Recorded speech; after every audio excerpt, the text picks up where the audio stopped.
Thank you. Welcome to the May 18th, 2021 special meeting of the Calaveras County Board of Supervisors. At this time, we'll please stand for the pledge. I pledge allegiance to the flag of the United States of America and to the republic for which it stands, one nation, under God, indivisible, with liberty and justice for all.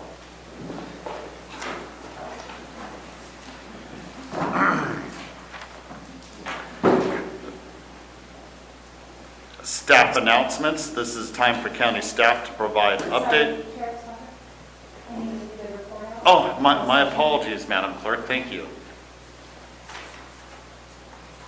Report out for closed session from May 10th, 2021.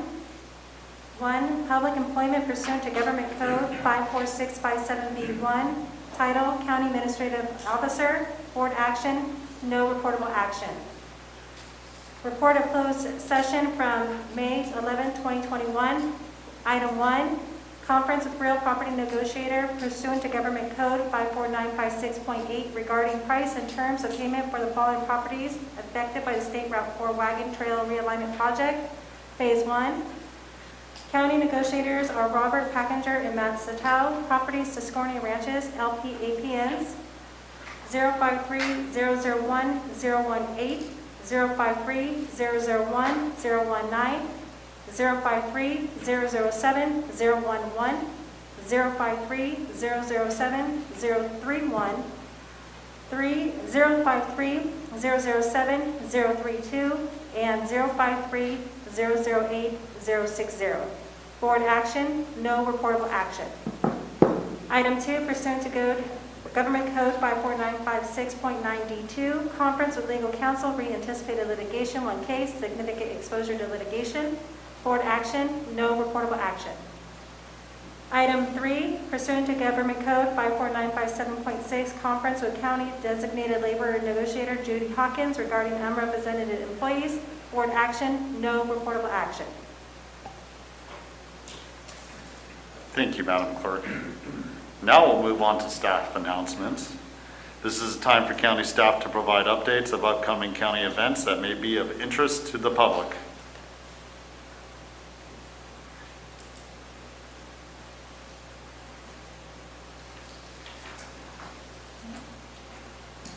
None at this time.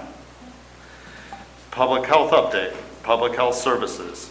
Receive an update presentation from staff on COVID-19 novel coronavirus. Good morning, Chair Stopper and Calaveras Supervisors. This is Colleen Rodriguez, the Deputy Director of Calaveras Public Health, and I'm here to give you the COVID update. I'll begin with the latest data, which is current as of yesterday, May 17th. We have a little bit over 42,000 COVID-19 tests completed. We have our current confirmed COVID positive cases total at 2,143. We have 8 active cases, 2,080 recovered cases, 0 hospitalizations, 55 deaths, and over 32,000, actually pretty close to 33. We have 32,954 vaccine doses administered to Calaveras residents in total. As of 5/16, Calaveras County is about 33% fully vaccinated, with about 43% of our eligible population having received at least one vaccine. Those numbers include those folks that are 16 years of age and older, so the percentage will change once the population of those 12 years of age and older is applied. There's a few important notes that I just wanted you to know about for this week. Calaveras County remains in the orange tier of the blueprint for a safer economy. Calaveras Public Health continues to offer in-home COVID vaccines for those unable to leave home due to limited mobility or fragile health. It will be the Johnson & Johnson vaccine, and it's available to those 18 years of age and older who live in Calaveras. And just a reminder, if you are interested in this, to just call 209-419-7000. 7314. Another update to let you all know is that the Pfizer vaccine has been approved for use in people 12 years of age and older. Those under the age of 18 years of age will require a parent and or guardian present in order to be vaccinated at our county vaccine sites. And as a friendly reminder, to register for vaccine here in Calaveras, just go to myturn.ca.gov, or if you don't have internet access or you just feel like you'd feel better talking to someone, you can call 833-422-4255. Some trends, vaccine registration continues unfortunately to decline in Calaveras County, and unfortunately no-show rates continue to increase. This week marks the end of the Frogtown COVID vaccine clinics. So moving forward, Public Health will be holding clinics in targeted areas throughout the county. Additionally, Saturday, May 22nd marks the last COVID vaccine clinic by Mark Twain Medical Center. And I just want to take the opportunity to sincerely and wholeheartedly thank Mark Twain for their incredible support throughout COVID. We really couldn't have done all of the efforts that we did without them, so a big thank you to them. I also just wanted to let you know, hi Doug. Sorry, I'm having some allergy situations here. I also wanted to let you know that we're excited to share that Valley Springs Health and Wellness will start their vaccination clinics this week as well. So speaking of vaccine clinics, we have a lot of them this week. So today we have Frogtown from 9 to 4, which is a Moderna second dose clinic, but we are very happy to have folks just walk right in and we'll give you the Johnson & Johnson one shot.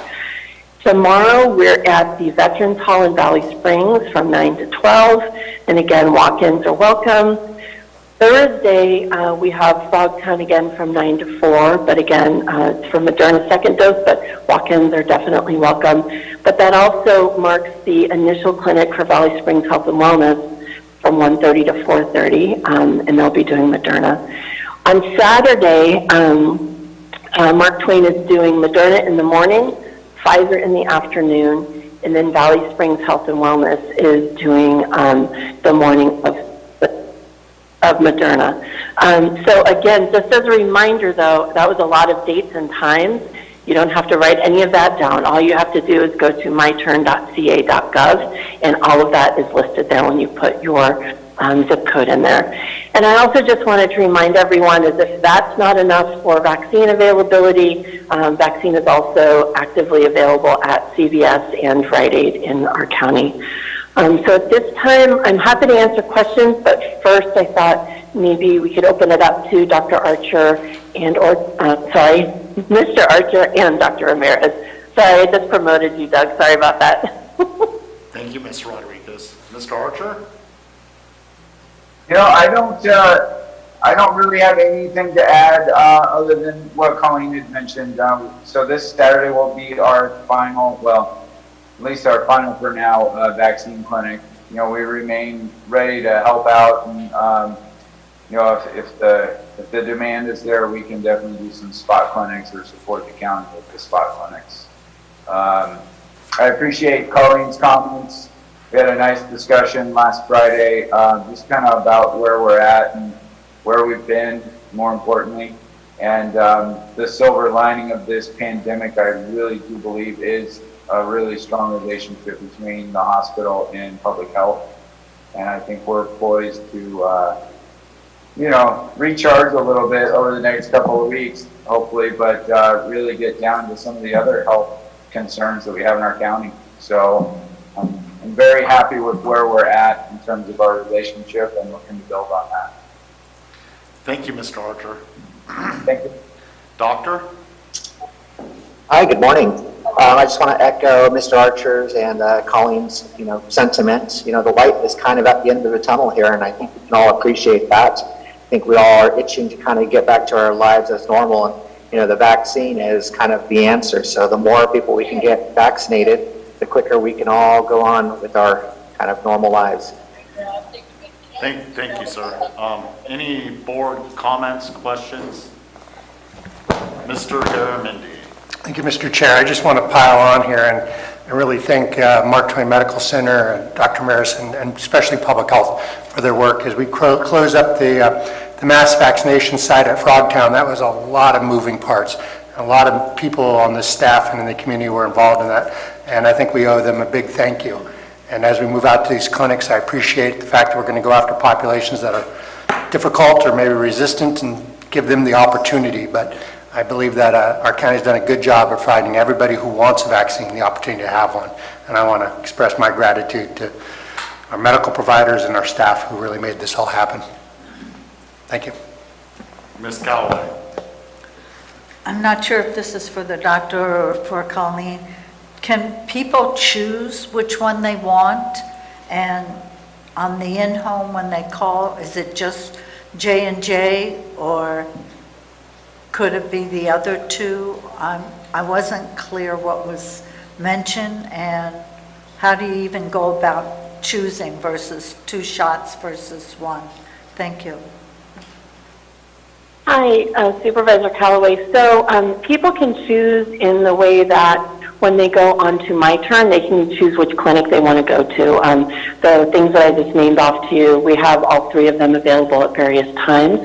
Regarding the homebound, that is just Johnson & Johnson, and the logistical reason for that is that it is a tremendous effort for not only us but our community partners to vaccinate the homebound folks, and we want to do that, but we also want to not be invading their home multiple times, so that the community understands that homebound program involves not just our public health nurse and administrator, it also involves an ambulance service of being escorted with us, and it also, we have to have, because Johnson & Johnson requires a certain number of people per vial, we can't just do one person or one household and then be done. So what we have to actually do is compile a number of folks in a certain community, drive to that community, and then schedule out when we will be doing each of the households. So that's why Johnson & Johnson is chosen.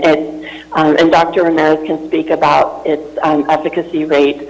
It's comparable, and so we feel like it's a better choice for those homebound folks who maybe don't want a bunch of people in their house, twice.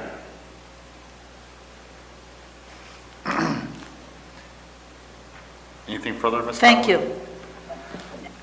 I have a question for Dr. Ramirez. With them making it open for 12 to 16-year-olds for the Pfizer shot, I have a 12-year-old. Is there, there hasn't been a lot of time for testing on these vaccines and what the long-term effects could be. Is there anything you can say to the effect that may make someone like me or someone else more comfortable when it comes to bringing our young children in for a vaccine shot that, I'm a little nervous myself just with the fact that, this has only been around for a very short amount of time, and how can we be sure that there will be no long-term effects for our children? Sure. No, definitely. I can certainly understand everybody's, reservations. But even though this vaccine itself has not been around for an extended period of time, it's the science behind the vaccines. So basically, a vaccine is giving your body a form or shape of information, and then your body activates its own immune system to generate a response, so that if it ever encounters the pathogen, so in this case COVID, in the future, your body is properly equipped and armed and ready to fight off that infection or that virus. I don't know if this helps you or not, but my son is 11, and he will be turning 12 in July, and I will be taking my son as well, not because of my choice, but I've given that choice to my son. And I've asked him what his reservations are, what his concerns are, and I've done my best to try to address those concerns with him. So if there's any hesitation, I would recommend that, you talk to your physician or your pediatrician in this case. And I think we're all on the same page that, we would not be giving these vaccines to even our own children if we didn't think that they were safe and effective. Thank you, Mr. Ramirez. I appreciate it. No further board questions? No further board questions? Thank you, Mr. Ramirez. I appreciate it. I'll move to public comment.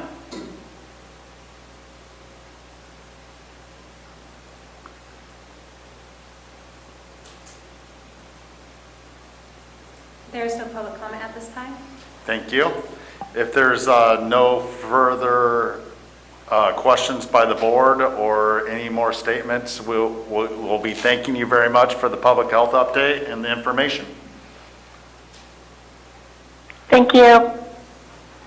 Thank you. Have a good week. At this time, we'll move to public comment. Any item of interest to the public that is within the subject matter jurisdiction of the board and is not posted on the consent or regular agendas may be addressed during the public comment period. California law prohibits the board from taking action on any matter which is not posted on the agenda, unless it is determined to be an emergency by the Board of Supervisors. If public comment is completed before the 30-minute allotted time period, the board may immediately move to the next order of business. If public comment is not completed during the allotted time period, it will be continued as the last item of business in order to provide an opportunity for the remainder of comments to be heard. Madam Clerk.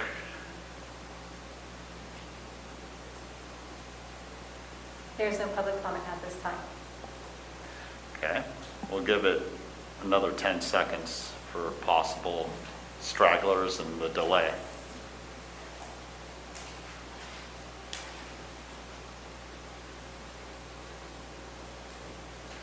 Okay, we're good. We'll move on to a regular agenda. Integrated Waste Management. Receive presentation on integrated waste management and provide staff direction concerning revisions to the tipping and solid waste parcel fee schedules and concerning the design of Phase 3 at Rock Creek Landfill. Mr. Ferriani?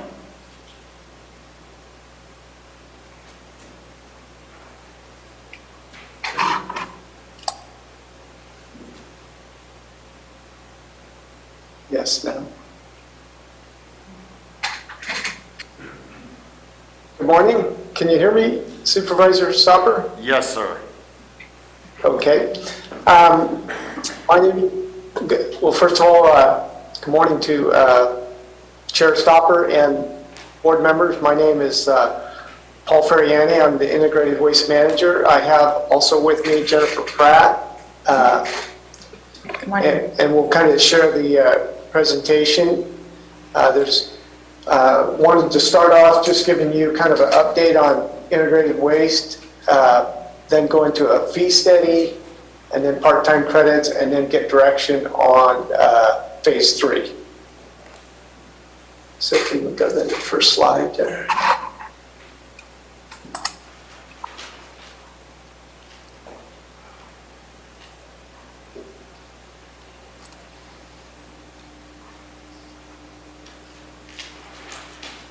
Go to the next one. And then the next one.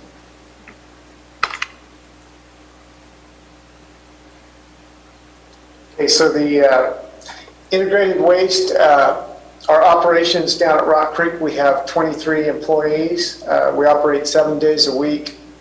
We're open from 8 to 4:30, and that's the same on all the transfer stations. There's of course, like a landfill and a MRF, a material recovery facility. There's also 6 outlying transfer stations that most of you have probably been to, or some of them, and those are operated by a subcontractor Gamby Disposal. They're open anywhere from 3 to 5 days a week. In 2020, there were, at the transfer station, there was about 3,000 or 330,000 customers. The slowest one is the Paloma transfer station that had 11,000 customers, and the busiest one would be Avery. They had 112,000 customers in 2020. Avery is open 5 days a week. The Rock Creek landfill is a canyon landfill. It's divided up into 4 different phases. It opened in 1991. The actual landfill itself is 57 acres. The phase 1 was split into a phase 1A and 1B, and then phase 2 was split into phase 1A, or excuse me, 2A and 2B, and we're currently in phase 2B right now, and that opened in 2005 to current, and it should last until about 2024. So it's been open, the Rock Creek's been open about 31 years, which is about 1/3 of its life. We have phase 3 is the largest of the 4 cells. We receive waste from Calaveras County residents and Western Alpine County residents. The landfill receives about 170 customers per day on the average.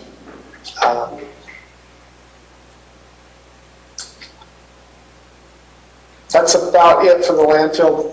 In 2004, we did buy the land on the east and the west side of the landfill.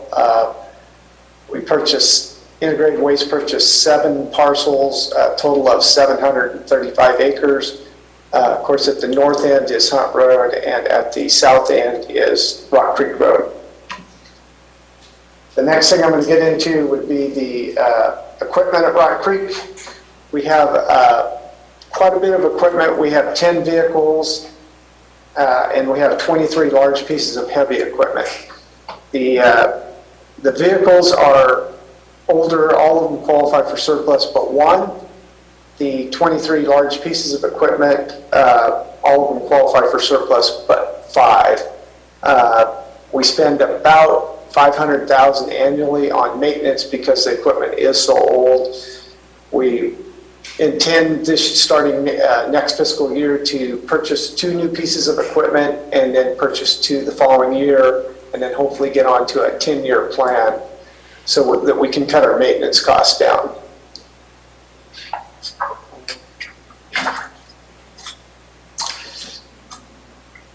IWM has a number of systems, and these are anything from, there's a flare system from phase 1 that was covered in 2012.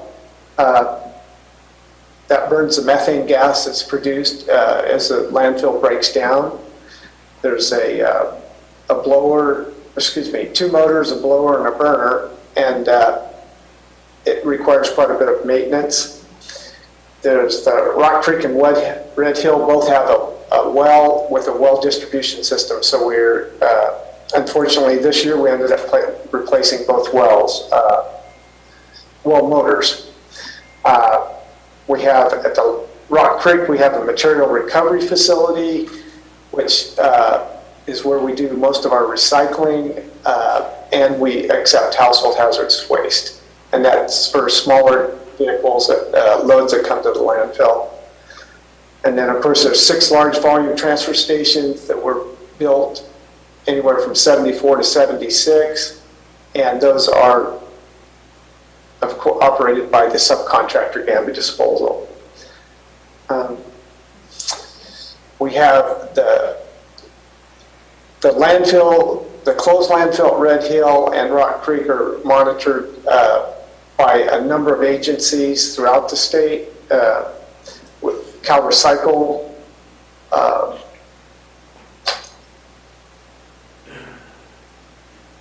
Regional Water Quality Control Board, Department of Toxic Substance Control, California Air Resources Board, our local County Air Pollution Control District.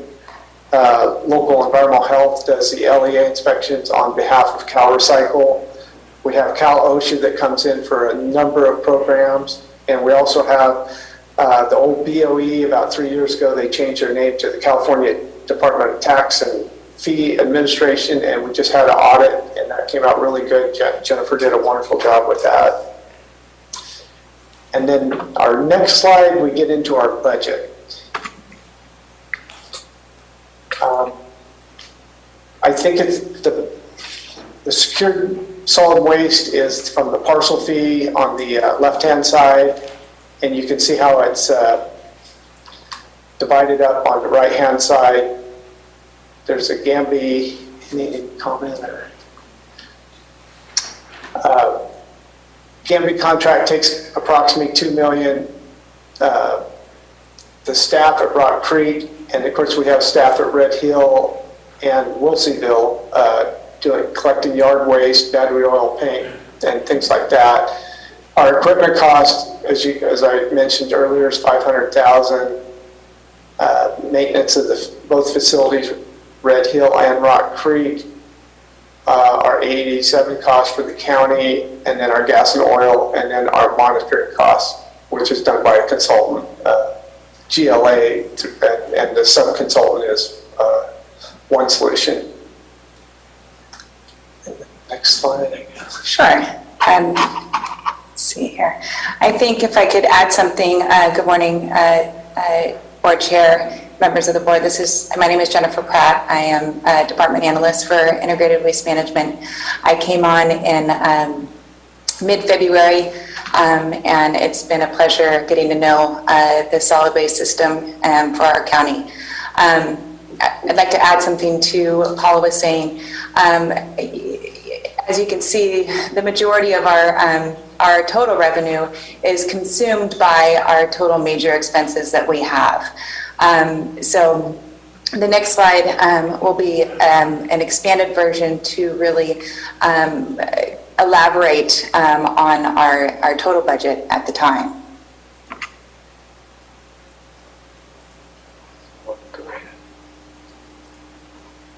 So here we have on the left-hand side our total expenses for IWM. You see our major expenses that were indicated on our last slide, our contracts and our salaries, and then we have additional 2.9 in additional expenses. We do have a few special revenue accounts with IWM. We have a Cal Waste franchise, and you can see our current fund balance here. We do have a proposed draw for our projects that are in the future of our phase 3 of design, and also we have our Red Hill slide repair project that is necessary to complete. Additionally, we have the solid waste capital improvement. Excuse me, I'm going to go back to that and correct myself. The Cal Waste franchise, we're going to be, the proposed draw is for some capital equipment and our regulatory fees. The capital equipment will be replacing some of our aged equipment that is quite costly to repair and maintain. And we'll be adding a few additional pieces of equipment, and we will go over those in further slides. The Solid Waste Capital Improvement Fund, again, that is designated for the improvements. We have the phase 3 and the Red Hill slide. So this, again, is expanded here, showing that our total revenue and our total expenses and gives us a deficit of 2.9. On the additional expenses there's about 1.1 million that's going to be carried over from this fiscal year into the next because GLA has not completed phase 3, which we'll get direction from you later in this presentation. And then the Red Hill slide, by the time we got the bids last year, and we actually ran into winter, so we couldn't move forward with that project. They're actually having a meeting today there, and the project will move forward this summer.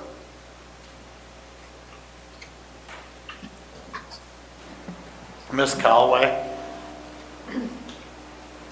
Could you go back to the previous slide, please? Sure. Would it be this one or Yes, one more? that one. Okay. I'm really not clear. The 5.2 million, that was real clear from the first or second slide. And the total expenses, is that the 52 plus the 380 plus the 2.2? And then we're short 2.9? And is that from, where are we getting that? From the draw? And the draw from Cal Waste, from the franchise fee and capital improvements is less than 2.9. So yes, so these additional expenses that you see, the 2.9, those are in addition to those major expenses. So what you're asking is the draw for the capital improvement and the phase 3 from the the franchise for the capital improvement and the solid waste capital improvement for the phase 3. You're asking why it's not meeting up to the 2.9. Is that the question? Well, I was assuming your total expense of 8.1 is more than the one on the slide that showed 5.2, where your revenue and expenses were the same. That is correct. And what I was trying to communicate, if you don't mind, I'm going to slip back to that slide,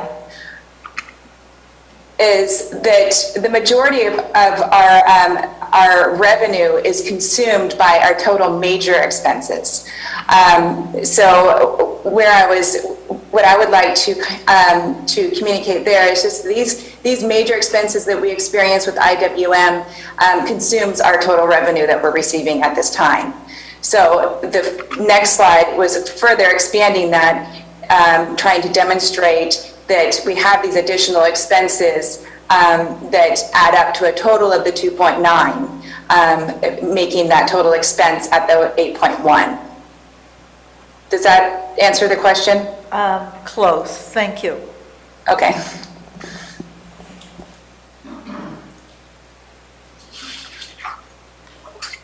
No, thank you. Go ahead, Mr. Jennifer, this is Supervisor Garamendi. I just want to make sure, to Marita's point, the slide before you have a balanced budget. You have revenues and expenses. On this one, you've got additional expenses at 2.9. This is one-time expenses that we're talking, or are these ongoing expenses? These are ongoing, Supervisor Garamendi. So, really, so just so I'm clear, so we're actually running a $2.9 million deficit? Well, but would you like to go ahead? You are correct. I think part of it's recurring, the other part is one-time expense, but that's going to be carried over into the next year as, per example, the Red Hill slide. and the GLA contract also will be carried over 1.1. Right, so those are effectively one-time expenses and not recurring. Yes. They just end up being carried over because we aren't finishing them in the current fiscal year? That is correct. All right, thank you. Is that more clear? Thank you. All right, no problem. Next slide, I guess. So the next slide, as you can see, there's always surprises between Red Hill and Rock Creek. This year, Rock Creek went about 30 years without having any methane issues at all as far as the liner goes. It's a Class 2 landfill, canyon. We never had any issues.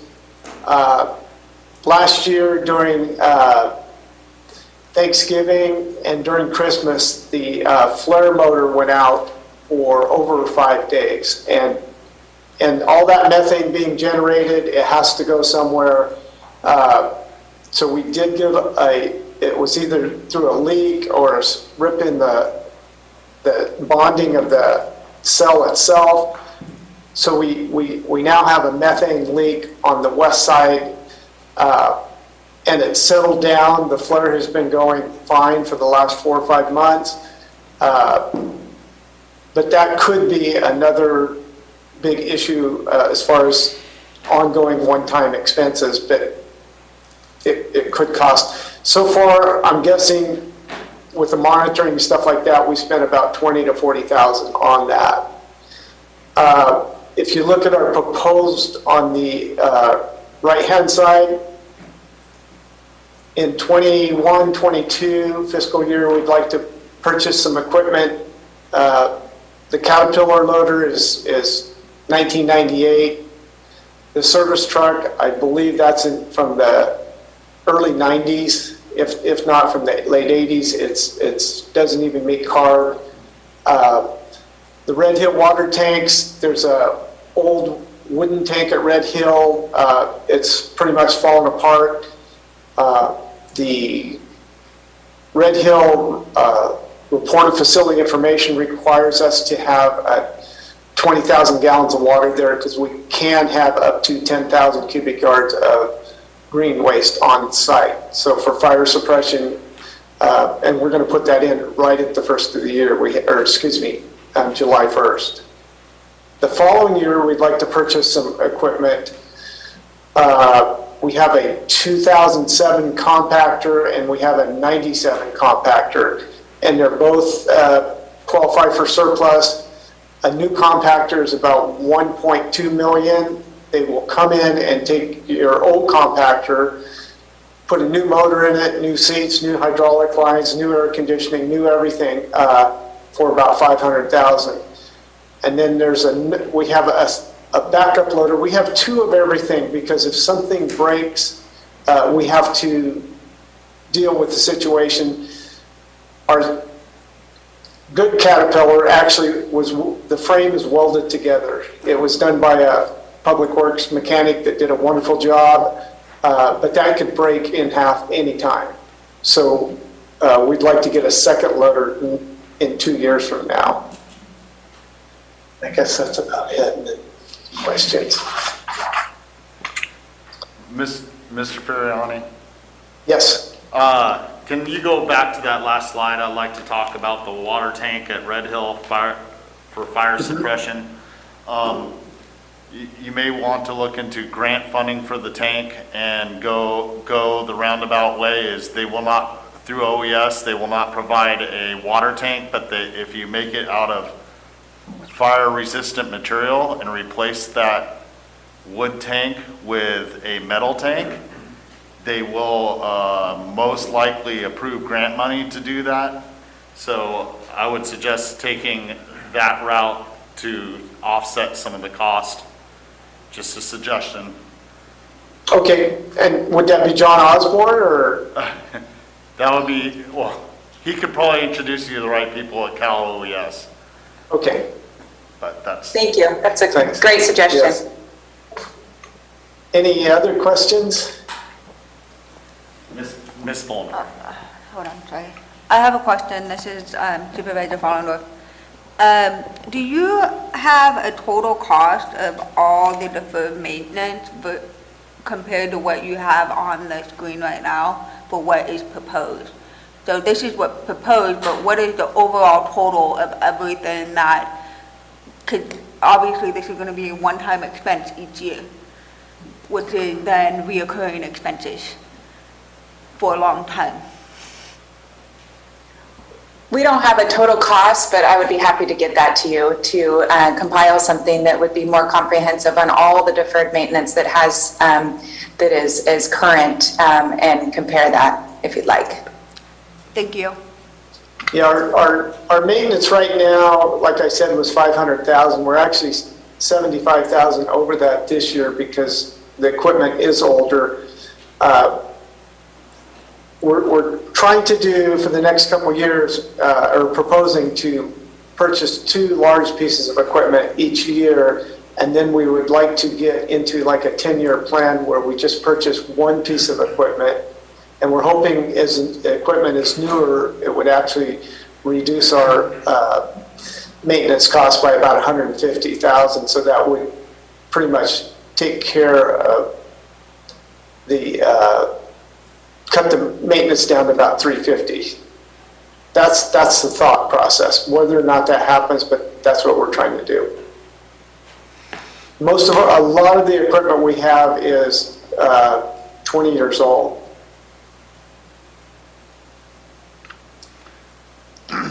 Any other questions before we move on?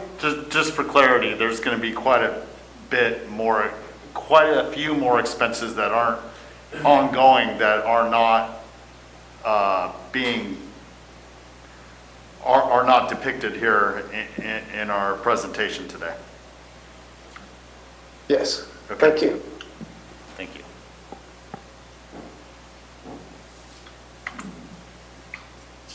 Are there any other questions before we move on to the next slide? No, Ms. Pratt, not at this time.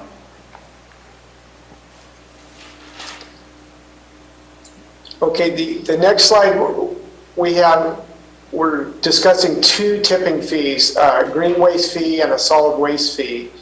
The fees have been in existence for quite some time. The green waste fee from '92 and the solid waste fee from 1981. As you can see in the bottom there, I went and calculated just labor costs, trucking costs. I did not calculate wear and tear for the green waste, but it came up to about $171,000. If you put equipment cost in there, it'd probably be well over $200,000. We chip at the Wilseyville transfer station twice a year. We chip four times a year at the Red Hill transfer station, and we chip about 36 times per year at Rock Creek. Of course, at Rock Creek, it's fairly inexpensive because all the equipment's there.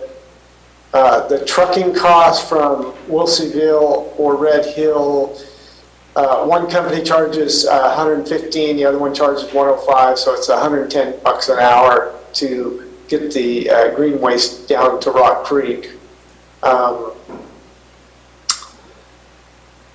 contacted some private contractors. They're basically, for chipping, it's $500 an hour. If you figured the $500 an hour plus the trucking cost, that's where the $750,000 comes from. Our green waste fees, you can see Calaveras, Amador, and Tuolumne County there. Ours are fairly inexpensive and have been, and same thing for our solid waste fees.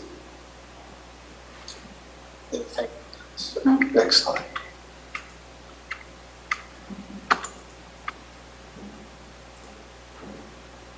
So at this time, we're just recommending so that we can purchase new equipment and move forward. Our fees would, if we went from $4 on green waste to $8, and from $8 to $16, which is still well below our neighboring counties. And then the slide on the right shows a little bit as far as what we could generate as far as revenue goes to offset some of our deficit spending.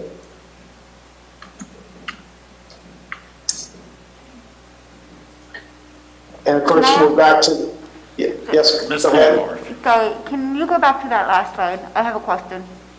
Sure. Why, has there been any consideration of charging based off of weight rather than cubic yard? And I'm just curious versus the neighboring areas of how they deal with their waste. Right, per tonnage. And I just as a comparison to if we're going to be considering rate fees, is that something that can be put into this calculation of what we're looking at? On the solid waste fee, a lot of times we do charge, if it's a truck, we do charge by the ton, but well, not really, it's usually cubic yard on everything. I don't know how much difference that would make. Well, I think if That's someone's hauling concrete versus leaves or pine needles from up the hill, there's a complete difference in weight. I mean, it's apples to oranges. Yeah, Correct. There's still the handling fee, or the handling time, that's involved. And we do get a lot of pine needles from District 3, so yeah.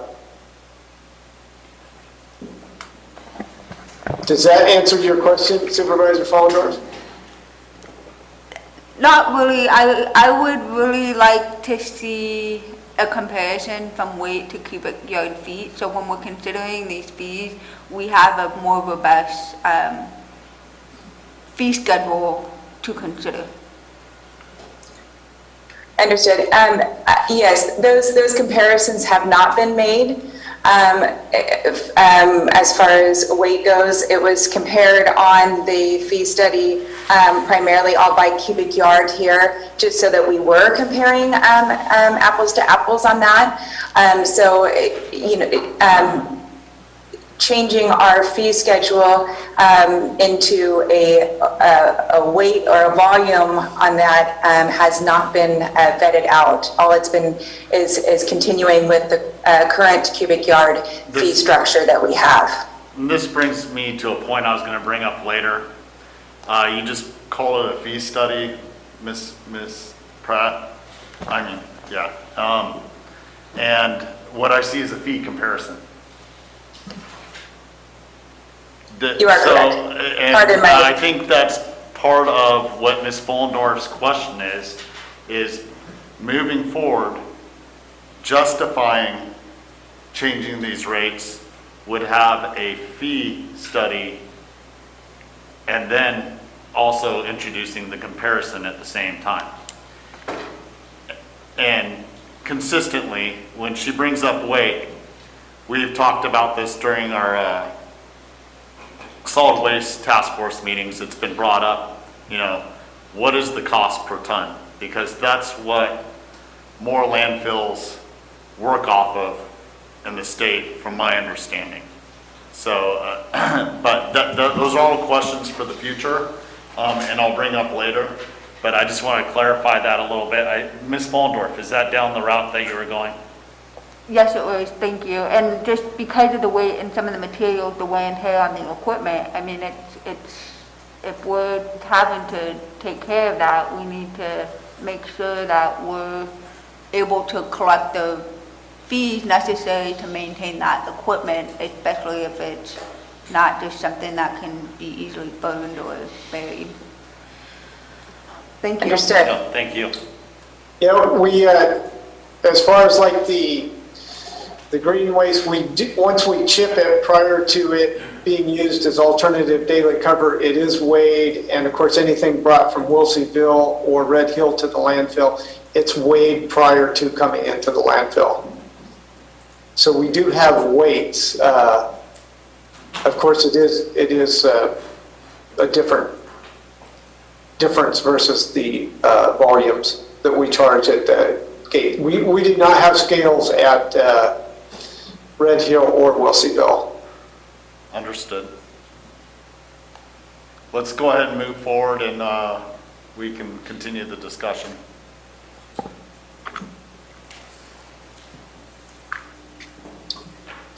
I guess we could go to questions or... Well, we could quickly go over this slide. I think that we've addressed most of this, but the intended increase is the reason the revenue would be recouping more of the landfill operating cost and supporting implementing that 10-year equipment plan. as a result, you're going to reduce that major expense that we have of maintaining this equipment, being that we are a 7-day operation and we operate about 40% more than most other departments. So the wear and tear and the impact to our equipment is quite heavy. So that is something that we would like to address to reduce that expense there. Again, applying this modest increase incrementally to kind of reduce that gap and reduce that abrupt impact to our constituents would be important. Any other questions? I think that we've probably addressed them, but just in case, before I move on, is there any other questions? It looks like we're ready to move on at this time.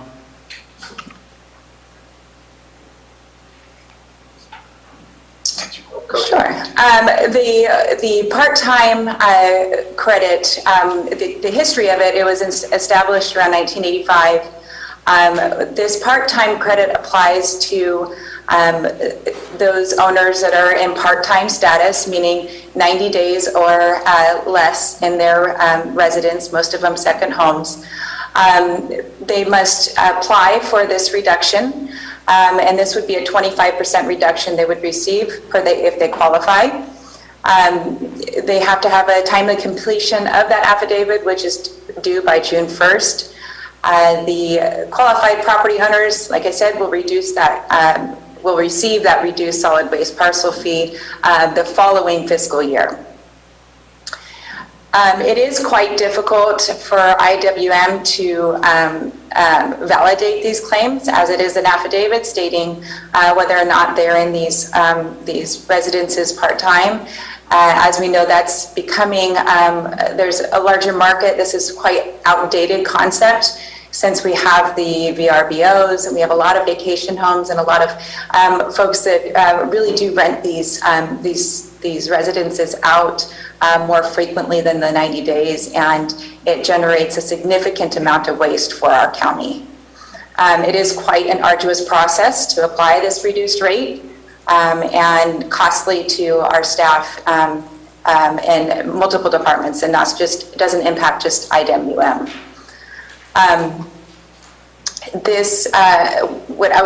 What we're recommending is to process the current request that we have already discussed or mailed out, and then amend this ordinance to remove this part-time fee in the future. Or I'd like to correct that, the part-time credit, I should say.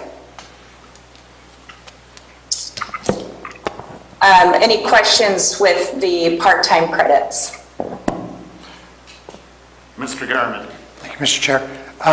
Jen, on the fiscal impacts, that minus $13,275, that's what it costs us to process these part-time credit claims? That's what the part-time credit claims if all 354 applicants are applied the reduction, that would be the impact for the reduced rate. So by removing the part-time credit, our net gain is $13,275. That is correct. Thank you. Without considering staff time in the different departments. Thank you. Yes. Just one comment. Years ago, Integrated Waste had approximately 4 office staff, or excuse me, they had 8 office staff. We are down to 4 right now. Basically, the 2 of us, and then there's an engineer and an admin assistant at Rock Creek. So we have, the staff has gotten smaller, and the regulations and a number of items involved with the landfill have gone up time-wise. So our days go by really quick.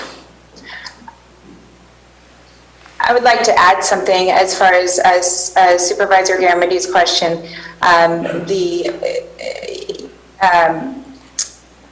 additional impact would to be considered the waste generated as well with these vacation homes. So that is something to consider as well, and that is not something that we can quantify at this time, but we do know that it is occurring.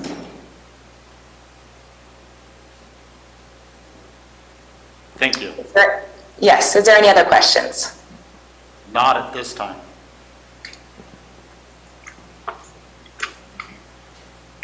Well, the last thing that we want to cover is the expansion of our landfill. Like I said, the landfill itself, the footprint of the canyon, it's 57 acres. And we've used up about a third of that. So it's been open since 1990 to current date. We've pretty much filled up phase 1, phase 2, and now we're into phase 3. Phase 3 is approximately 40 to 45% of the 57 acres. It's a 20-acre cell overall. Not only is it 20 acres, but it's also wider, deeper, and taller, so it will last longer than any of the other phases. As you see, 20 to 54 years. The 20 years is based on 4.5% growth, and as most of you know, the county has zero growth, and California in general has a zero growth at this time. So there's two options. As was done in phase 1 and phase 2, you can divide the phases up into 2, or you can do the whole, they call them a cell. You can do the whole 20-acre cell, or you can do a half. We would like to get direction so that we can relay that information to GLA, our consultants, so that they can basically start on a design for one or either option A or option B, and then once that design is completed, they'll submit that to the regional board for review, and that's a 6-month to a year process, and other agencies will also comment on that, but we'd like to get direction at this time just so we can move forward. Any questions? I do not see any at this time. We can move forward, and then we can have the board discussion post the rest of your presentation. Oh, Ms. Callaway? My apologies. No, I just, what, I looked at the phase 3A and 3B. The cost for A is between 5 and 9, and B is 5 and 8. And yet, when we look at the cost options, it shows on the graphed one, Paul, it shows A at 15 and B at 9. What am I missing? I mean, if you wanted a recommendation from me, I wouldn't have a clue where to start. Well, both option A and B, there's the landfill itself is called a leachate pond, and that has to be, the existing leachate pond is sitting where phase 3 goes, and that will have to be relocated into phase 4. And that's why B is if you look on option B and phase 2B, it's a little bit cheaper because the leachate pond has already been moved. But if I heard you were asking which option we would be wanting, you'd want direction for as A or B? Yes, to do half a cell or the whole cell is what we're asking for direction on. If you do the whole cell, a lot of the liner is exposed to the sun, and there's an additional cost. If you do option B, which is half the cell, and that's kind of the logical way that most landfills go. Some of them are even doing shorter, you know. It's affordable, and it's doesn't expose the liner to many years of sun. They do have sunblock liners, but that's an additional cost also. So you maybe go to the next slide. Supervisor Callaway, can I address maybe some of your concerns? I'm trying to hear your question. Are you referring to this next slide when you're seeing the $15,000? Correct. Okay, so the $15,000 would be the maximum, and the phase 2 option B, the $9,000 would be on the upwards of you know, the cost of that phase 3. What this is showing is our balance in our capital improvement fund, and it's showing there's our unfunded liability here on those cost options. When you go to the prior slide, Go back. oh, all right, I think I just answered my own question. I just answered. Thank you, Ms. Pratt, I appreciate that. You're welcome. Is there any further questions on this slide? No. Mr. Toffanelli. Yeah, I'm just looking at what you have presented to us, and you're saying option B is probably the better option to go, which I can understand why you're saying that. But total money-wise, though, it could be up to, if not more than $2 million more than if we went with original option A, from what I'm looking at your charts and your slides. Option B is the most for the first phase was $9 million, the second phase is $8 million. That's $17 million versus the $15 million total for option A. And Yes. even the lower cost is about 1.5 million more, because that adds up to 10.5 million, and you only have 9 million of the lower end cost for option A. And I don't know what the additional costs are there for, as far as the escalating cost for doing option A or B, because you said it, either way, the pond would be moved before you can open and start on either phase 1 or phase 2 of option B. So I'm not sure what the additional costs are there for, being projected for. Well, option A, of course, is the whole cell. That's 20 acres. And of course, that would be up to anywhere from 20 to 50 years. Option B is only half the cell. That's only 10 acres, and that would be anywhere from 10 to 28 years. So it's option B is a little bit more affordable at this time, but then if you want to save money, you'd do the whole cell. Most of the industry is going with the smaller cells at this time. I'm just my personal guesstimate. I've been with the county for 31 years. I started when Rock Creek opened. I would guesstimate that if you went with phase B, it's going to last 25 years. There is an additional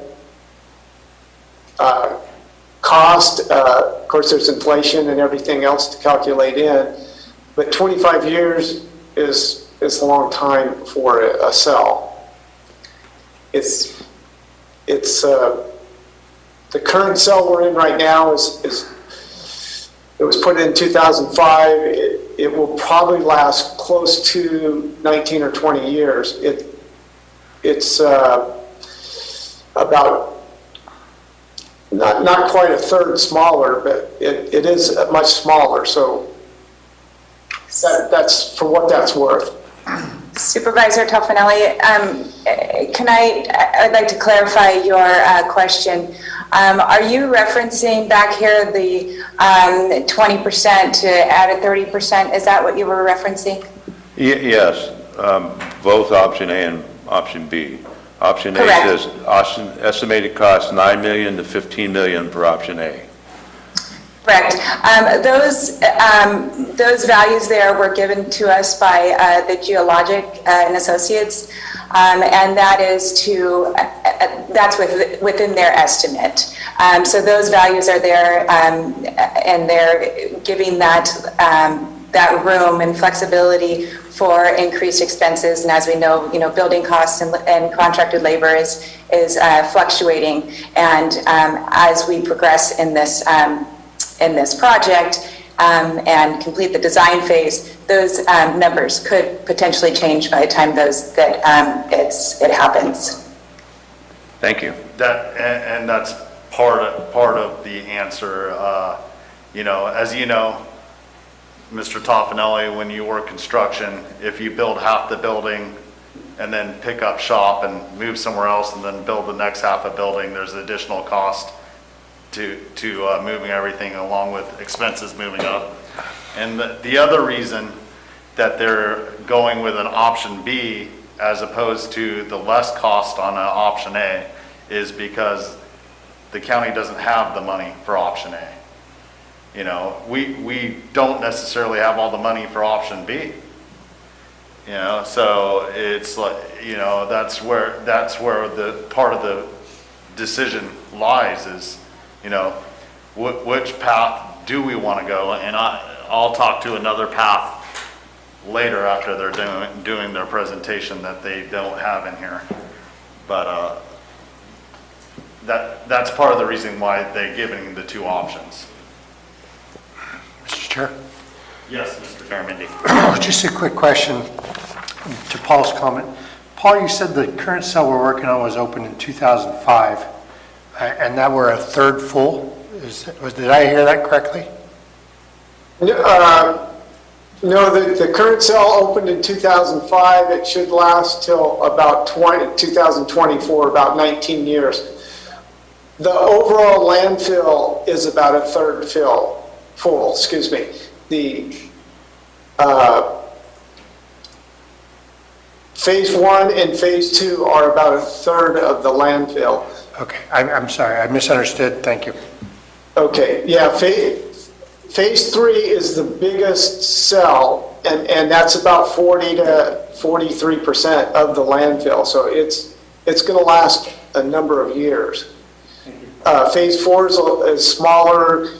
There is an option one of the engineers came up with to cut out part of the canyon down below, but that's not in the actual 57 acres, but and that could be expanded. But my personal guesstimate is there's the landfill is going to be good for another 70 to 90 years with the build out of phase 3 and 4.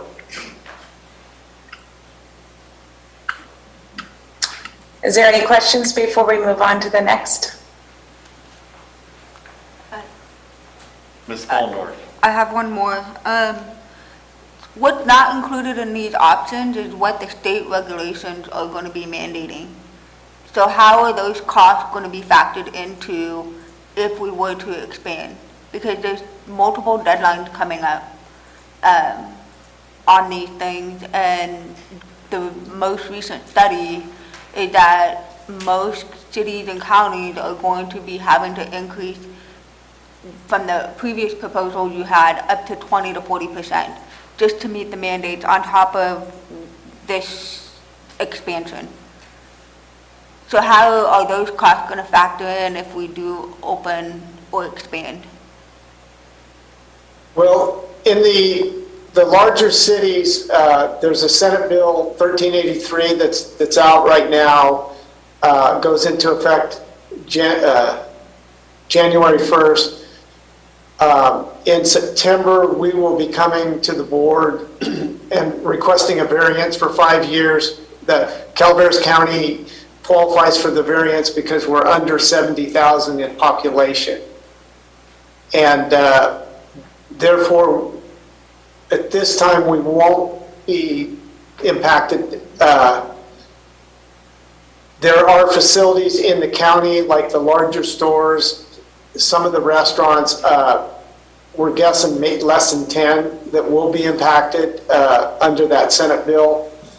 But we, because we're a small rural county, will not be impacted. There's about 25 counties in California that qualify for the variance, and we will, I already have the resolution prepared, but it's not going to come to the board till September. But you still have the recovery bill that you have to meet too. Mm-hmm.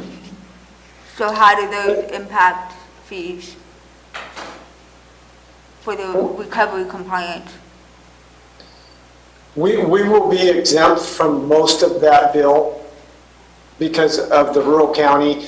It's estimated that the 25 counties that are exempt only produce about 2% of that waste. I'm not talking about SB 1383. I'm talking about the 2024, 2023 recovery. They're two separate things. Okay.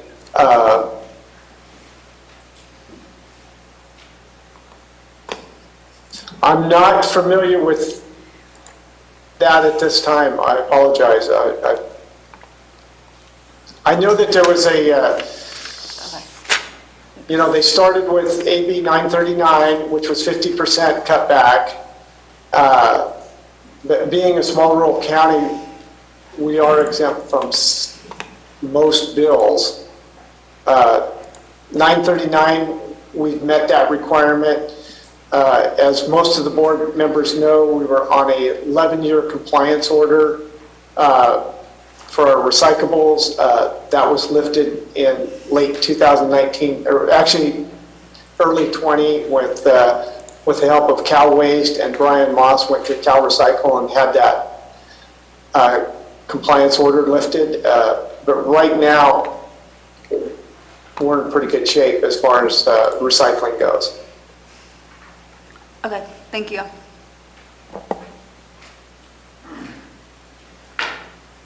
I'm not sure what bill she's talking about. Let's move forward.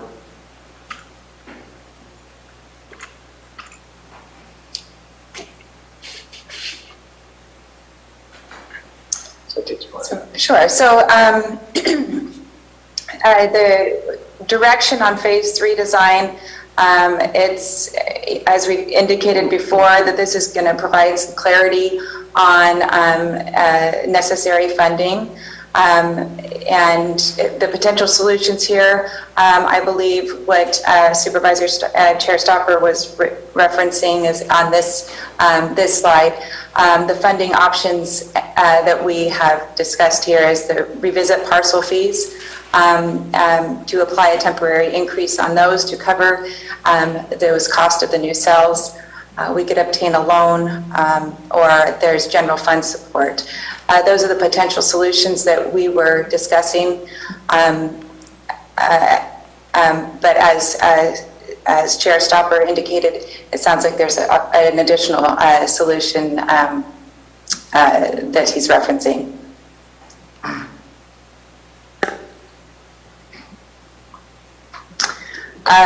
And on the slide on the left is, again, just kind of further describing and demonstrating that the least, or the less option here on the phase 3, option B at the 9 million, just indicating and showing that revenue right now at 5.2 and our expenses of roughly 8 million, we're going to need some funding. We're going to have to make some decisions moving forward to fund this this next phase 3 that we're talking about.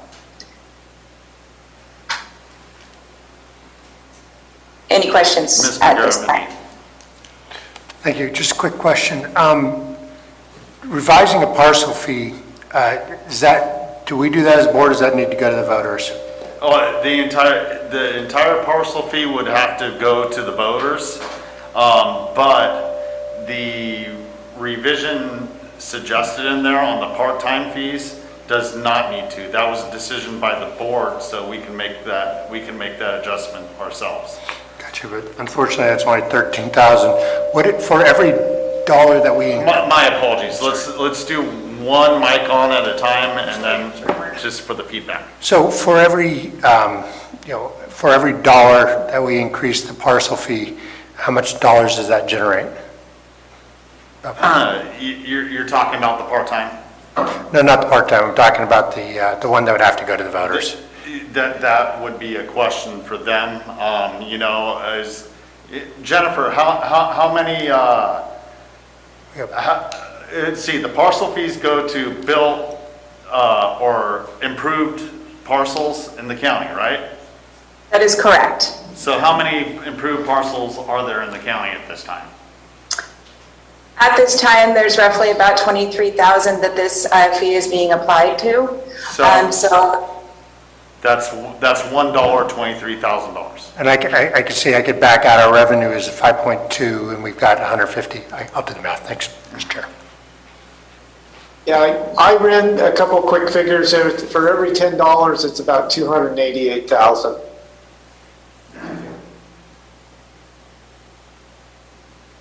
The parcel fee, it's not exactly, some places based on the waste generated pay 2 to 10 parcel fees, commercial businesses. If I could add something to the parcel fees, I think it's probably important to note at this time that I do plan on doing an audit of these parcel fees to ensure that the parcels that should be having this applicable fees are in fact having them applied. There are areas that we can revisit and look at and checking on occupancy of properties as building finals these residences or these improvements. That way we are ensure collecting on parcels that we should in fact be collecting on. I plan on doing that after the roll closes. That will ensure that we have the most current and up-to-date information. I would just like to also add, Supervisor Germany, I'm not sure that raising the parcel fee would require going to the voters. There's definitely, at the very least, a noticing of each parcel requirement, but I'm not sure that it needs to actually go to a vote. And at this time, we're not requesting an increase in the parcel fee. Ms. Callaway. Is it a fee or is it a tax?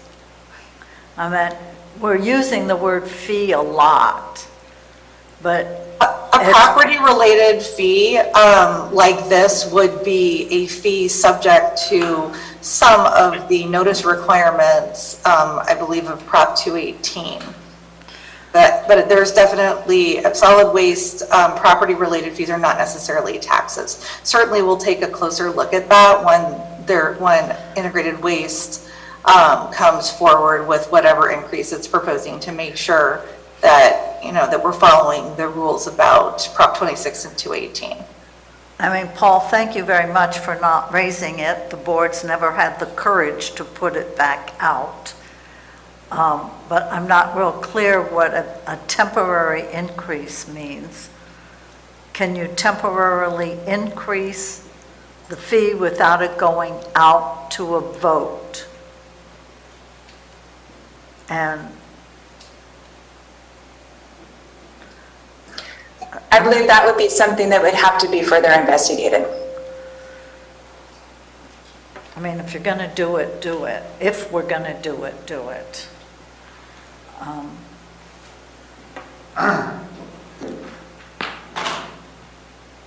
Is there something further, Ms. Callaway? Yeah, I have other questions. I'll wait till they finish. What was the option that you had, Ben? Well, I was going to bring up that, we as I brought up earlier, we got a fee comparison, not a fee study. So that, if there's going to be, as per Prop 26, as Ms. Julie Moss Lewis brought up, our council, we would have to justify raising it so that we were in the confines of what the cost was to be able to apply. And when it comes down to it, there's a lot here that Ms. Fullendorf brought up that's not being accounted for. Consistently brought up the question, what's the cost per ton? We report to the state how many tons we put into our landfill on an annual basis. And how do we, it seems simple math to me. I would like to see that number come forward on what the cost is per ton for us to process. Because if we were, this isn't necessarily a solution that I'm fond of, but if the cost of business and to build the cell is so extravagant that we can't afford it, I don't think we can take out a loan legitimately. I don't think we can take a loan out, and I don't want to do that to my people and try to justify, how we're going to pay it off when we don't know what the economy is going to do in the future. So there's a third solution, and again, I'm going to repeat, it's not one I'm fond of personally, but is, do we close the landfill down and do we start outsourcing because of the cost per tonnage? And I think, I've talked to Dave from Cal Waste about this in the past. We kind of butted heads a little bit about it, but at the same time, he's got a good point. What's the cost to do business? Is it cheaper to send it out of the county?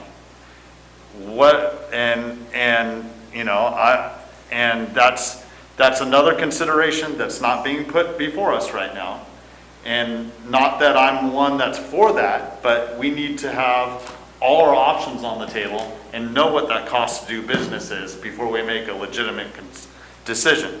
So I think, at one point, I asked Paul to bring this forward today, and I do want to get the board, thinking about this, but I think there's more questions that we need to have answered before we do give a recommendation on which path we move forward in the future on whether it's plan A, plan B, or plan X that I just brought up. I think there's a lot more work to be done so that we actually know these numbers, and we can make a good business decision for the constituents of the county based on all the data. Mr. Garamendi? I think you had a very good point, Mr. Chair.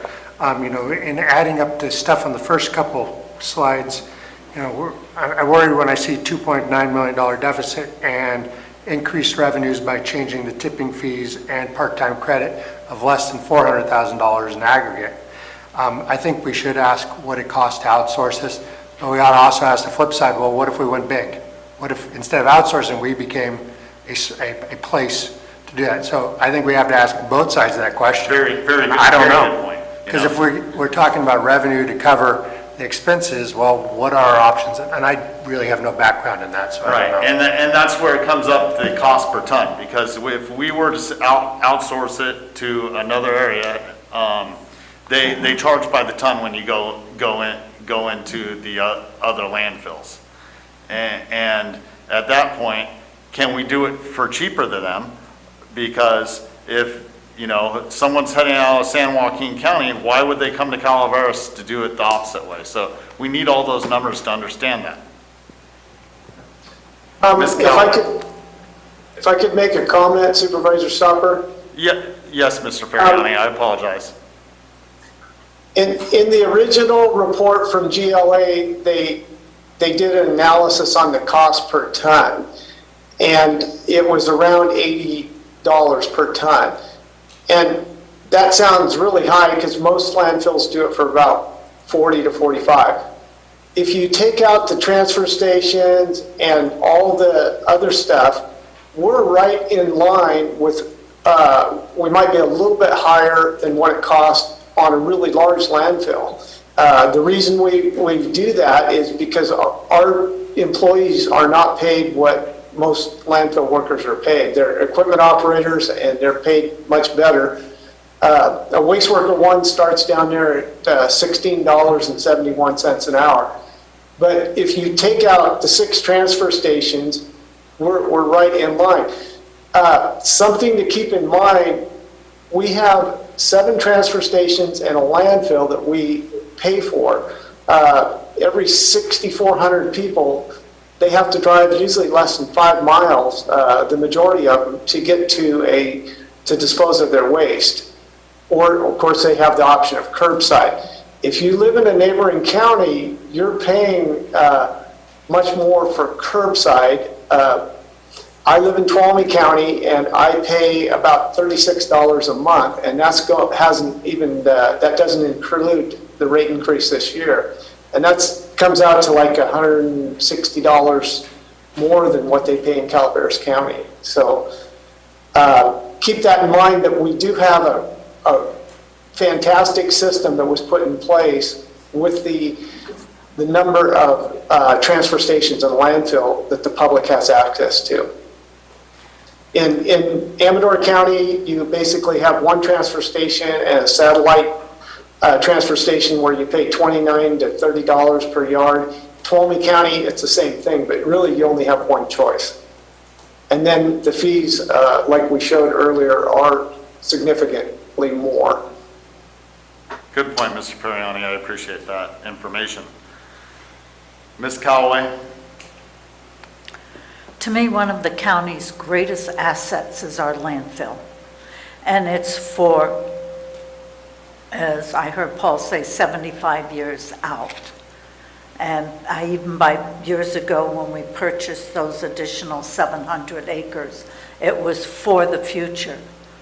When you even start considering, because we've talked about it, opening it up to outside people coming in, we are reducing the ability of that landfill to service the residents of our county. I'm not saying in perpetuity, but at least for the next 70 years, 75 years. It's not a good idea to open up our landfill, which is our constituents' greatest asset, besides us, of course. So I would like you all to take that off your let's consider it list. Well, very, very good point, Ms. Callaway, and I do agree with you. It is a great asset, and when we got the people to, even though I wasn't on the board when they voted this in, this is something I really believe in, is when they voted to pay that parcel fee, they voted to retain the landfill here, and that's something that we should protect, in my mind. But at the same time, if we're going to make a good decision, we need to have all the cards on the table. But I do agree with you 100%. From one of our lesser assets over here behind the chair and the gavel. I have a comment. Ms. Fulford. I'd also even be interested in a hybrid model too. Because the other downside, unintended consequence is if we do away completely with the landfill, is more garbage on the side of the road, the other illegal dumping. So we're providing, the county provides something that makes it easy for people to get rid of their waste. But what if it looks like we're transferring out as well as keeping some part of a model hill? What would that hybrid look like? So we're meeting mandates, but not having to be burdened with some of these costs as well. So I would be interested in seeing what that would look like too. Very good. Any further board questions or anything? Because if there aren't at this time, I'll open it to public comment, and then we can come back and make some recommendations on which way we would like staff to go. I have some suggestions to add to that.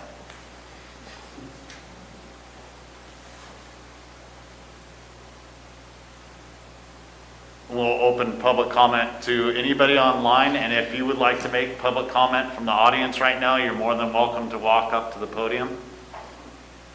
And, you know, we can have people hold online. They'll give them an opportunity to call. We do have one person online. Very good. I'm sorry. No. Yes, sir. I heard you say something about online.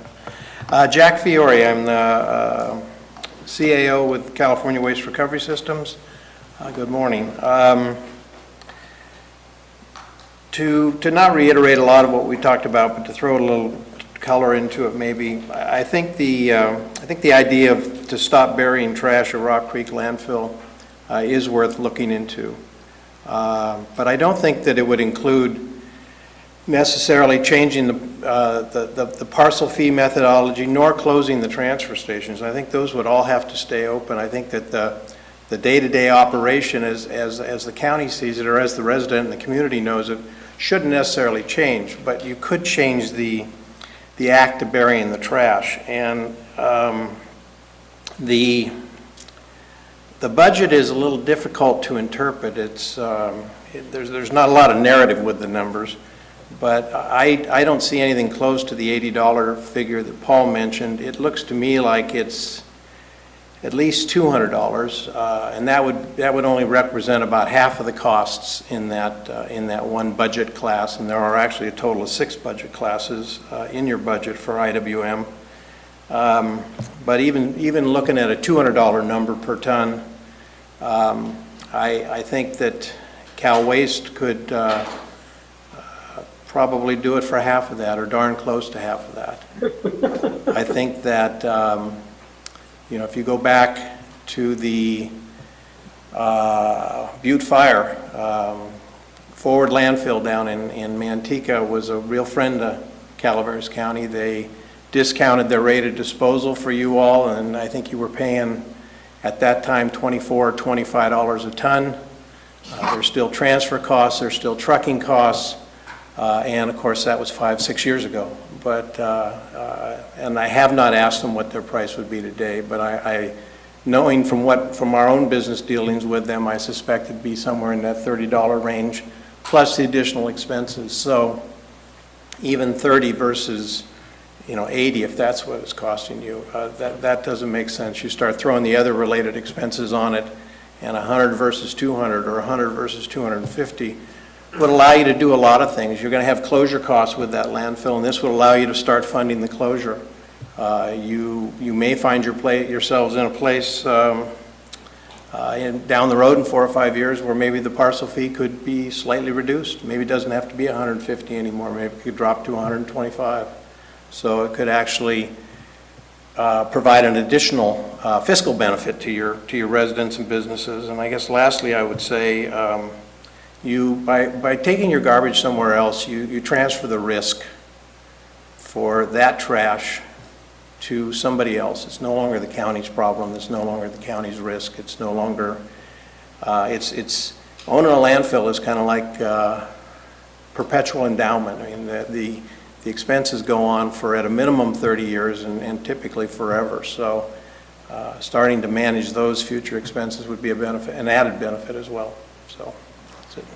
Thank you, sir. Any further public comment from the audience? With that, we have someone online. Yes, Evan Edgar.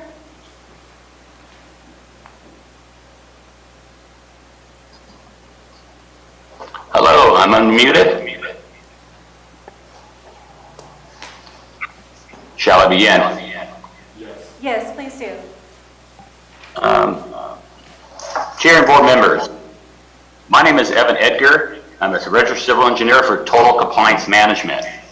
I worked for the Kern County for 10 years, and back in the 80s, I shut down 5 landfills there before Subtitle D, which was a federal law to landfills, and back then AB 939 started. Then I started working on behalf of the industry in Sacramento for 25 years, and back then in the 90s I shut down 8 landfills on behalf of the counties for transfer and recycling centers from Sonora to Susanville. So back then, when federal Subtitle D liner requirements met AB 999 recycling, it was a change in time, a change in history, and a lot of landfills shut down, and I was there. Today, I represent the California Compost Coalition, implementing SB 1383, and it's that same space and time where there's a lot of significant challenges and changes in volumes and systems. Today, California has 1.68 billion tons of disposal capacity. The average tip fee statewide is $54 a ton. There is plenty of cheap disposal capacity in California. There is no landfill crisis in California. I recognize Rock Creek as a rural, low-volume landfill. I've seen many of them over the last 30, 40 years throughout California. I think there should be an option C. What option C would be for is a partial final closure plan for phase 1 and 2, but you reserve the contingency capacity in units 3 and 4 for future generations. You stop the bleeding now, and you keep disposal security in the future. Option A and option B are very expensive. $9 million in liner. There's $18 million in future closure costs. And those are backloaded costs that are expensive. We have dwindling volumes that we've already experienced, and with 1383, those volumes will go down. There's a statewide recycling rate of 75% that still is yet to be met. So the tons are down, costs are up, and the state average is 54 bucks a ton. I know Rock Creek landfill, it's a canyon landfill, seen a lot of them. It's very easy to do a partial final closure. You can easily cap unit 1 and 2A, and on the side slopes on unit 2B can be closed as well. So that's a partial final closure. It happens all the time.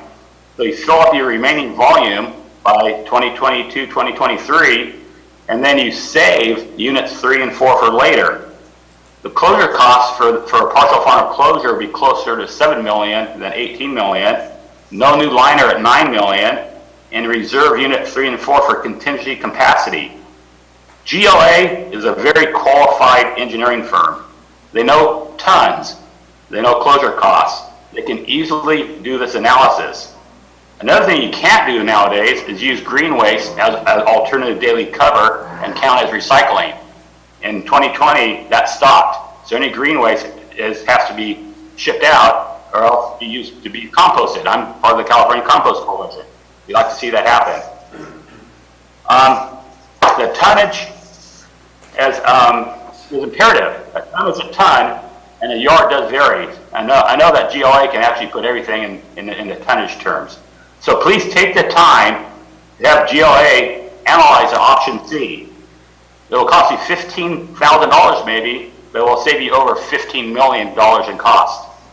There's no need for haul, no need. There's a need for a timeout on the field to transfer and recycle.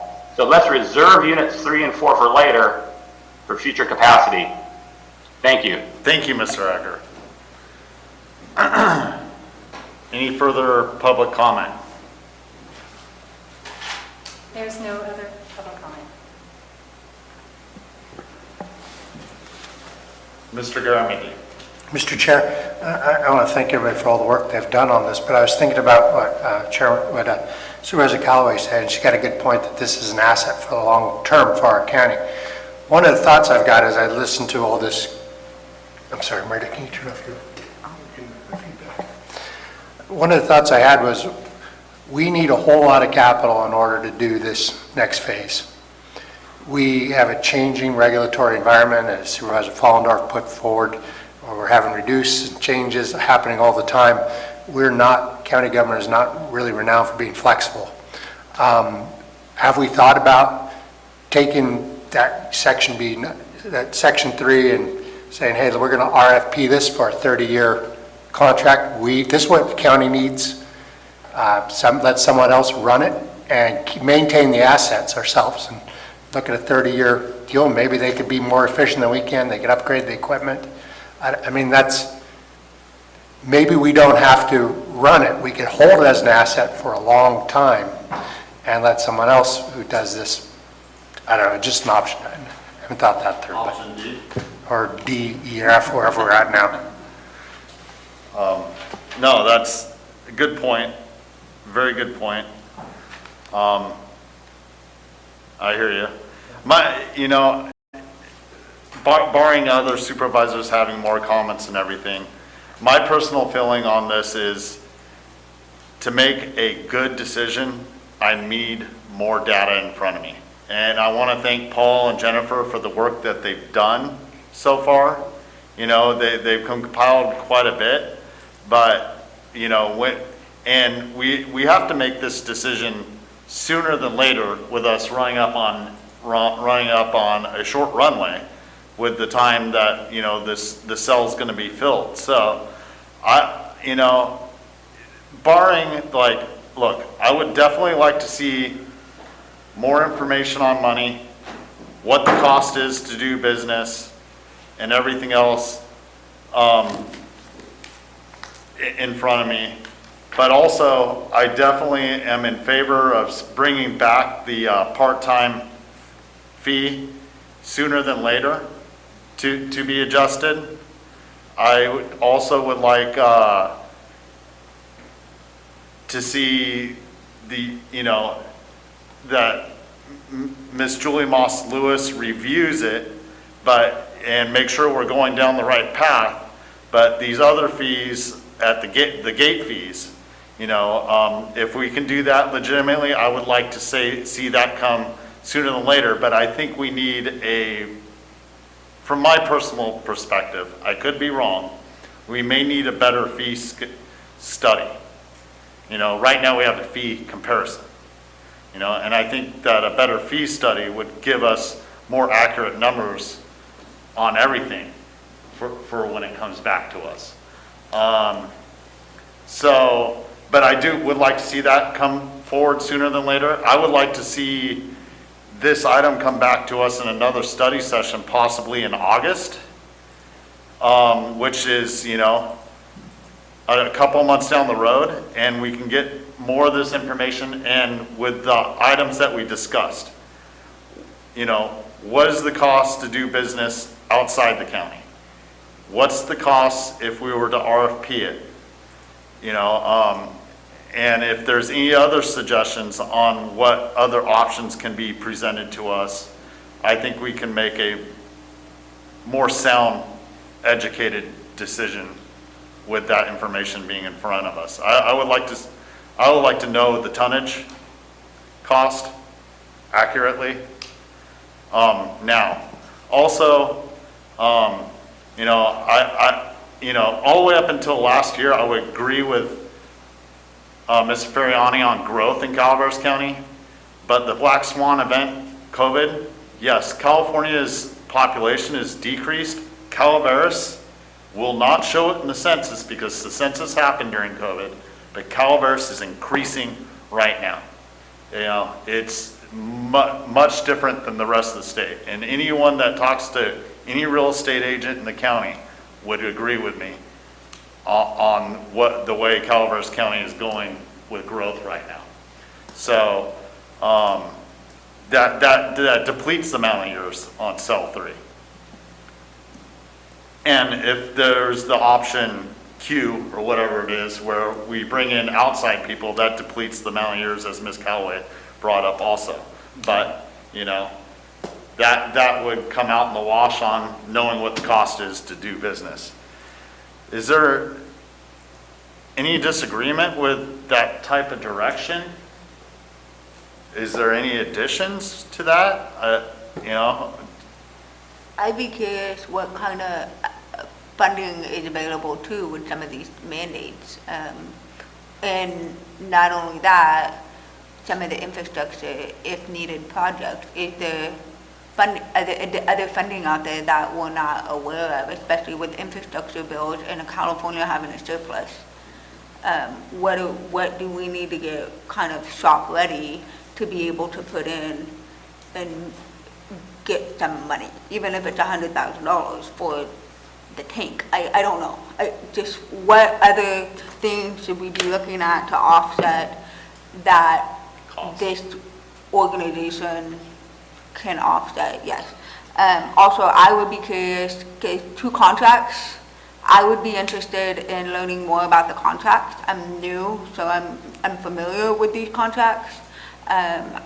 Paul, thank you, you sent me the Gamby one, but I would like to understand more of how it all intertwines with how operations work, if that's something that could be done. Mr. Toffenelli. Thank you, Mr. Chair. I'd like some more information also on some of this stuff. Part of the information that we need to know, I think is very pertinent, is if the current sale is going to be closed, it lasts until 2024. We have some options in front of us, option A or option B or whatever we decide to do. We need a time frame of how long it's going to take to open that cell. Do we need to start next year constructing it? Are we going to need the funds to start next year? I mean, we need some more information on where this cell is going. How far away from the current cell is it? Are we going to have to not only cost to open another cell, are we going to have to move buildings that we have now or the entrance, or we have to construct roads to the new cell? Those are all added costs that need to be put into this thing when we get a final number on it. But at least we need to know an estimated time to get this cell, the next cell open if we're going down that road. So we know how soon we need to start or come up at our next, if you're going to bring it back in August, how much time we have to get funding together to do this. So I think it's very pertinent we have that information. Agreed, Mr. Toffenelli. Mr. Garamendi. Yeah, I agree with Gary, and that's a great point. We need to figure out how urgent we're dealing with this situation. Just as an aside, Amanda or Supervisor Fallenduff is correct. Dumping is a major problem.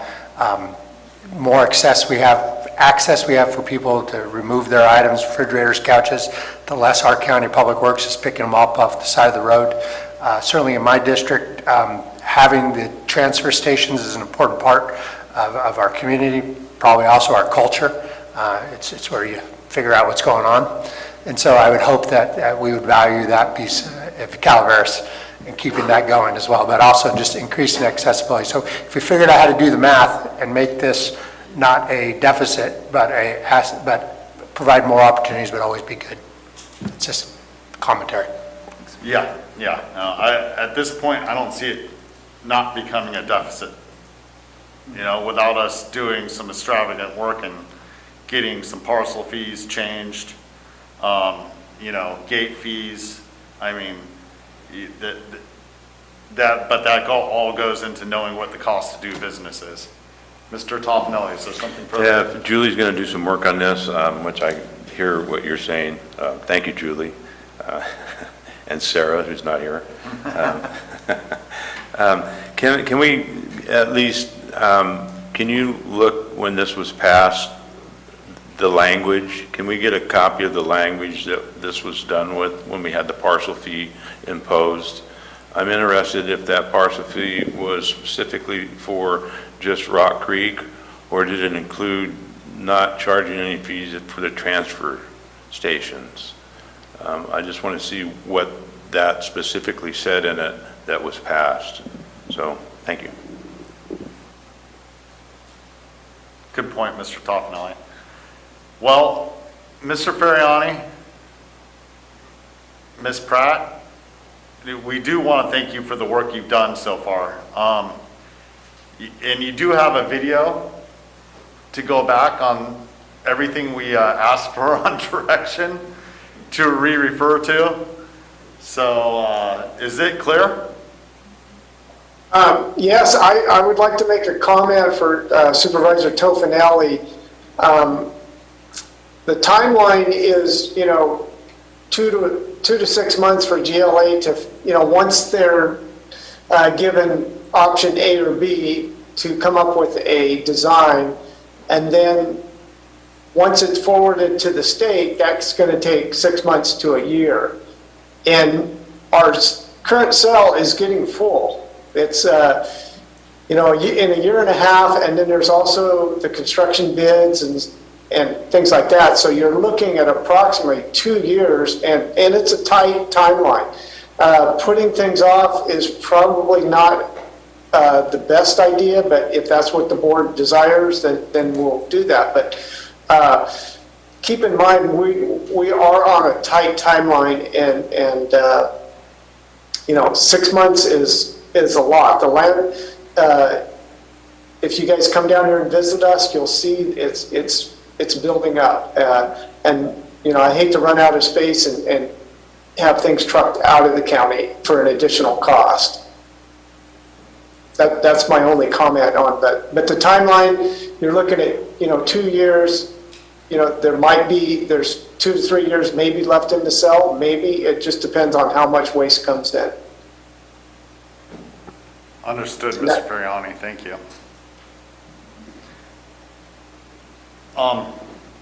We're past the public comment point. I apologize, Dave, but is there anything else any supervisors would like to add to that?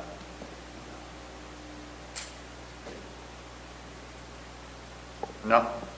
With that, we'll close this item, and we look forward to seeing you earlier in August, because we do have a tight timeline, Paul.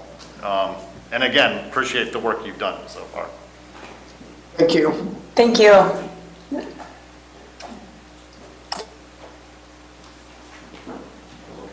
Pull out my agenda.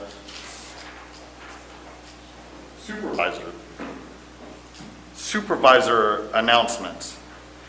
In compliance with Government Code 53232.3, board members shall provide brief reports on any meetings attended at the expense of the local agency and make other announcements or report out. Supervisor Garriman. Nothing to report. Supervisor Callaway. Nothing to report. Supervisor Toffenelli. I do have something to report. We had a LAFCO meeting last night. Marita was in attendance.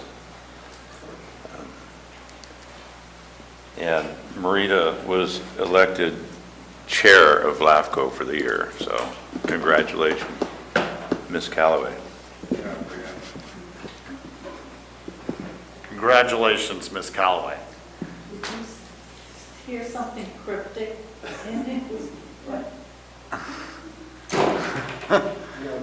Supervisor Fullendorf. Nothing to report. I just, showed up Saturday to homecoming. It was a good time. I was surprised to see how many people and bright faces I saw there. A lot of local people that I haven't seen in a long time. A lot of people I didn't recognize. But, it was good. I think everybody was really respectful of each other, and, was just glad to see Calaveras moving again. That's it. Thank you.